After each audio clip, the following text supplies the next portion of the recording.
Rick Horrow, honored to be here with veteran's the wrong word because that implies that he worked his way up. This was the commissioner of the National Football League since 1989 and made such an indelible mark on the NFL.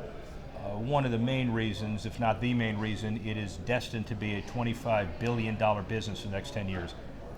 If things don't get screwed up. How's that for an introduction? Paul Tagliabue. Pretty good. Not perfect, but good. Paul Tagliabue would never compliment someone about perfection, even if it hit him in the face. So, a lot of issues relative to social good and the power of sports. First, broad question: the NFL as a social change agent. There have been a lot of things that have happened recently, but broadly defining your role as you saw it to kind of steer the NFL to a path to maximize social change or to help? Well, I always had the idea that the NFL was about 3 C's: competition, collaboration among the teams through the league, and community. So there was always a piece of my thinking, and that comes from Pete Rozelle. He thought the same way, and he was the one who started the United Way advertising campaign to take the helmets off the players, and he encouraged all the teams to be an integral part of the community, just as college football was. United Way is a good example. Lisa Bowman is here, the Global Marketing Director of United Way. This is our 50-year legacy celebration sport business handbook. And some of the luminaries talk about that relationship. How important was that United Way NFL relationship? It still goes on, but it was watershed in a way. It was certainly watershed. Commissioner Rozelle, as I said, started it. When I took over in '89, the advertising commitment to the United Way was very, very substantial. But more importantly, we wanted the teams to be involved with the local United Ways. So I went on the board of the National United Way right after I became commissioner in order to encourage each of the individual teams to be more deeply ingrained in their own communities. And it's led to some major issues relative to United Way, all positive. Let's talk about some kind of seminal moments in a lot of people's perspective when you were commissioner and your reflection back on them. The first game that you either attended or pointed out after September 11 in Kansas City. What made that game so special? Well, it was the Giants playing against the Chiefs, and so you had a New York team in the heartland of America. And I was there with Gene Upshaw. The 2 conference presidents were there, Wellington Mara and Lamar Hunt, who obviously was the owner of the Chiefs. But when the Giants took the field, there was a roar of applause for the Giants. And that doesn't happen too often in Arrowhead Stadium. No. They're pretty rabid and they're pretty one-sided. They're great fans, but it was a sign of how America was at that time. Unfortunately, that's not where we are today. Well, before we get to where we are today, it also is a sign, I would think, of how important sports is as a healing agent, and clearly not just in Kansas City, but around the country. Talk about that for a second.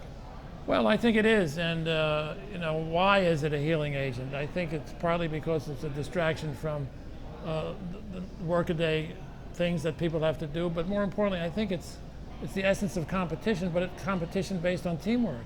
So you have both ingredients at the same time. You have teamwork on one side and competition between the 2 sides, and that's a microcosm of life. So 8 years earlier, it's 1993, and you chose to take a stand to defer, actually at that point move, the Super Bowl from Phoenix because of the Arizona stance not ratifying the Martin Luther King holiday. Successful outcome, obviously the goal of using the leverage and the business awareness the NFL brought to the table to make some meaningful social change there. Was it a difficult decision, and did it work out the way you wanted it to work out? Well, it was difficult to take that decision, but before I was heavily involved, the Super Bowl host committee and the league's Super Bowl committee had conversations about what would happen if the King holiday was not in place. So it was not a surprise. It was something that was part of the conversations going forward. Maybe people didn't think that the league would make good on what it had said, which is that it would not play the game unless the King holiday was passed.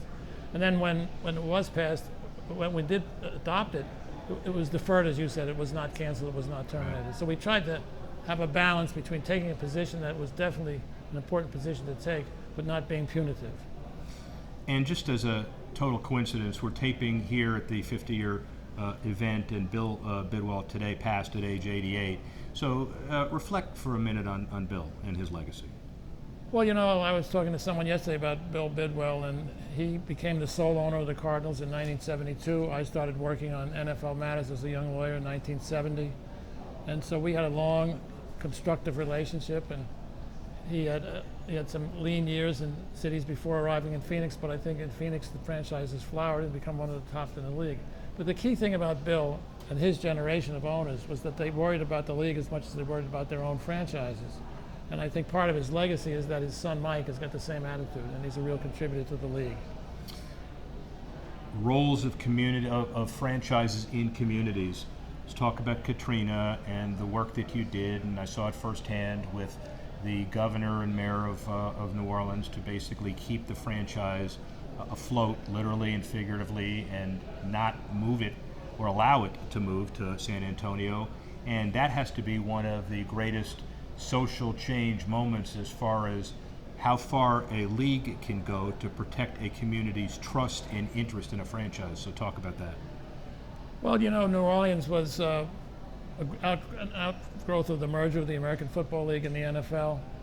New Orleans had brought a lot to the NFL over the years, but I felt that whether it was New Orleans or Houston or any other city that could be the subject of a tragedy, that we owed it to the community to walk the last mile. We expect communities to walk the last mile in support of our teams, and we had to do it for them. And that, my perspective was what my parents used to tell me. A friend in need is a friend indeed, so be a friend to people in need. And you were.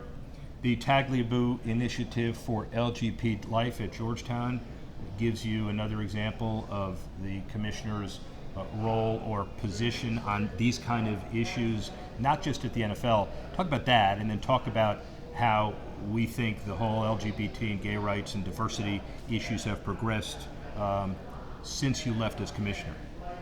Well, the initiative at Georgetown was probably a decade ago at this point. I had gone on to the Georgetown Board of Directors, and the president of the university was working with students to try to make the place more welcoming to LGBTQ students. And my wife and I decided that we would endow that program at the university. We have a son who's gay, who heads a gay rights organization in New York City, so it was close to our home. But Georgetown was close to me for many, many years, and I wouldn't be where I am if it weren't for Georgetown. Not to mention, weren't you the all-time rebound leader at Georgetown for like a minute? For a few seasons I was, more than a minute. Sorry, I apologize.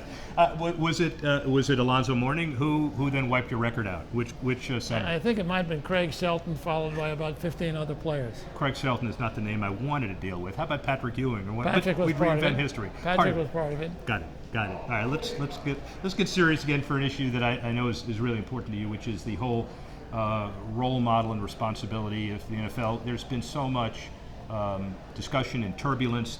The NFL has done a lot in a lot of people's estimation. Committees, dollars, research, player activism. Give me your 30,000-foot report card of how the league has done in these issues since you've left your tenure at the NFL. I think the league has done very well in a difficult environment, and what I mean about a difficult environment was the onset of a hyper-connected society, with people able to communicate in ways that they never communicated before, and videos being taken of everything that goes on. So the scrutiny that you're subjected to by the technology is extraordinary. In that context, I think what the league has done to take the initiatives that you alluded to have been very, very positive, and for the most part, very well thought out. So finally, where's the league generally, way too general a question, where's the league 5 years from now? Well, based on what I'm reading, it may be that there'll be more football in London and even Frankfurt. But I think the key thing is to keep the competition on the field the way it's always been. And as far as I can tell, that's going to continue 5 years from now with the Patrick Mahomes and the others who are out there, fitting into the shoes of Drew Brady and Drew Brees and Tom Brady, Drew Brees, and Ben Roethlisberger and others. The key to me is to keep those who have the long-term interest in the NFL at heart, engaged and interested, meaning you. Thank you very much. Thank you. Appreciate Good that. to be here. And sorry about the rebound record. It was inevitable. It was a long time ago. Well, you know, that's not my only mark at Georgetown. I played against the coach, John Thompson, when he was a high school junior and I was a college freshman. That's when I really got started on basketball. See, there you go. Thank you.